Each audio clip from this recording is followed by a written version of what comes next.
Hola, en el podcast de hoy de la Historia vamos a abordar los siguientes temas: el gobierno de Juárez, avances económicos y modernización de México, plan de la Noria, el gobierno de Lerdo de Tejada, proyecto político y creación del Senado y plan de Tuxtepec. Y el equipo está conformado por Diego Guerrero Susañas y Omar Jared Villalobos. Benito Juárez fue un gobernante que fundó escuelas normales, reconstruyó el palacio de gobierno y dejó excedentes en la hacienda estatal. Sus inicios en la política datan del año 1831, cuando se desempeñó como regidor del ayuntamiento de Oaxaca. En 1833 fue elegido diputado y en el año 1847 asumió como gobernador de Oaxaca. Fue un político mexicano, indígena y abogado. La vida de Benito Juárez se vuelve relevante al momento de enumerar los muchos logros y empresas que realizó a través de sus días. De origen zapoteco, Juárez llegaría a ocupar la presidencia de México en repetidas ocasiones y realizaría uno de los hechos más importantes de la vida del país, al proclamar las leyes de reforma con la que la separación entre los bienes de la Iglesia y del Estado se volvería una realidad. Benito Juárez en 1855 es nombrado ministro de Justicia e Instrucción Pública. Desde este cargo promulga la ley conocida como Ley Juárez, instrumento que sirvió para abolir los privilegios de militares y clérigos. Esta ley provocó muchos enfrentamientos entre liberales y conservadores, y durante la presidencia del señor Comonfort se encarceló a numerosos ciudadanos, entre los cuales se encontraba Benito Juárez. En 1857 fue electo presidente de la Suprema Corte de Justicia, labor que desempeñó hasta diciembre de ese año. Cuando se hizo cargo de la presidencia mexicana, es el primer y único presidente de origen indígena de México. Su mandato duró 5 periodos, de 1857 a 1872.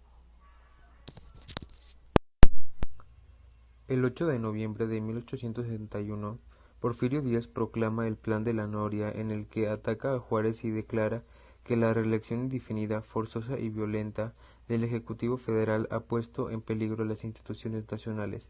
En el curso de mi vida política he dado suficientes pruebas de que no aspiro al poder, a cargo ni empleo de ninguna clase, pero he contraído también graves compromisos para con el país por su libertad e independencia. Menos gobierno y más libertades. Nuestro programa: que la elección de presidente sea directa, personal y que no pueda ser elegida ningún ciudadano que en el año anterior haya ejercido por un solo día autoridad o encargo cuyas funciones se extiendan a todo el territorio nacional. Que ningún ciudadano se imponga y perpetúe el ejercicio del poder y esta sea la última revolución. El mes anterior, en el Congreso de la Unión, ha designado a Benito Juárez presidente de la República, pues ninguno de los contendientes, Lerdo de Tejada, Porfirio Díaz y el propio Juárez, obtuvo la mayoría de votos. Porfirio Díaz combatió al lado de los liberales en la Guerra de los 3 Años y contra la intervención francesa, destacó en la Batalla de Puebla del 5 de mayo de 1862. En su defensa en 1863 y en 1867 sitio y tomó esta ciudad que estaba en manos de los imperialistas. En 1867 recuperó la Ciudad de México. En febrero de 1868 se separa del ejército y se retira en la hacienda de la Noria, donde se dedicaba a la agricultura en Oaxaca. Su estado natal. Es considerado un héroe y el pueblo lo apoyó como candidato a la presidencia de la República. En la contienda electoral en 1871 participó como candidato a la presidencia junto con Benito Juárez y Sebastián Lerdo de Tejada. Como Juárez fue reelecto, organiza la rebelión contra la reelección. Sebastián Lerdo de Tejada y Corral nació el 24 de abril de 1823 en Jalapa, Veracruz.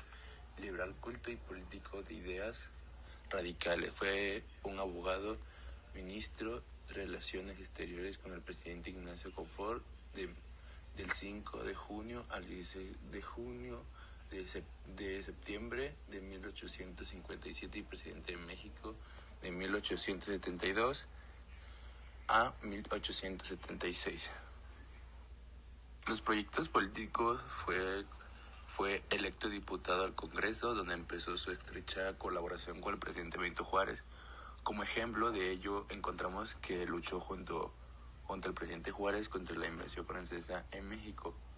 Cuando triunfó en la República, llegó a ser de manera simultánea ministro de Relaciones Exteriores y de Gobernación.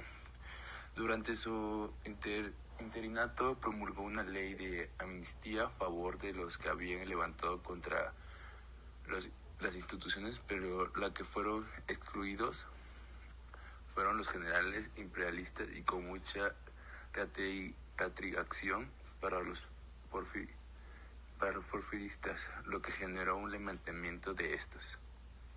Sin embargo, logró restablecer la paz y ganar fácilmente las elecciones presidenciales por una noble mayoría el 15 de noviembre de 1872.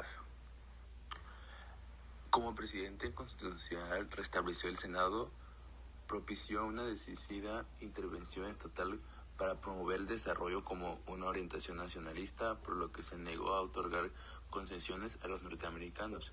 También continuó la desamortización de los bienes del clero, aunque se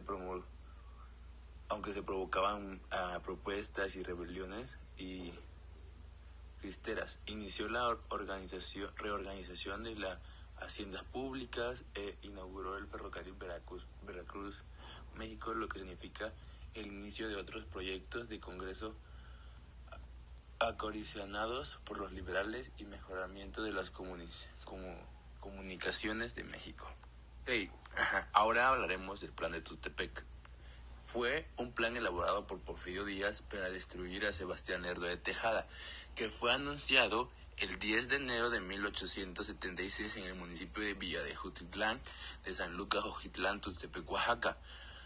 Fue rubricado el 15 de enero por una fracción de militares liderados por el coronel Hermenegildo Sarmiento, por los porfiristas Vicente Riva Palacios, Ireno Paz y protagonista Telde, que fueron insignados por el general Porfirio Díaz. Esta vez su vez firmó la versión anterior del plan en diciembre de 1875, que no incluía uno de los puntos más importantes en el plan, en lo que se nombraba como presidente.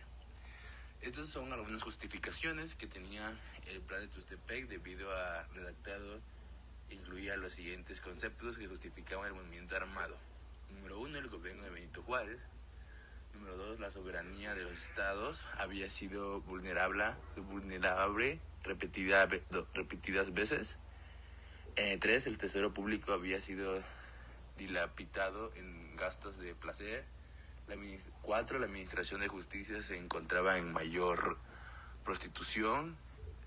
5, el poder municipal había desaparecido completamente. Y 6, y por último, y que la educación pública se encontraba abandonada. Con esto hemos llegado al final de este podcast. Espero que lo hayan disfrutado y nos vemos hasta el siguiente podcast de La Historrisa. Suerte, goodbye.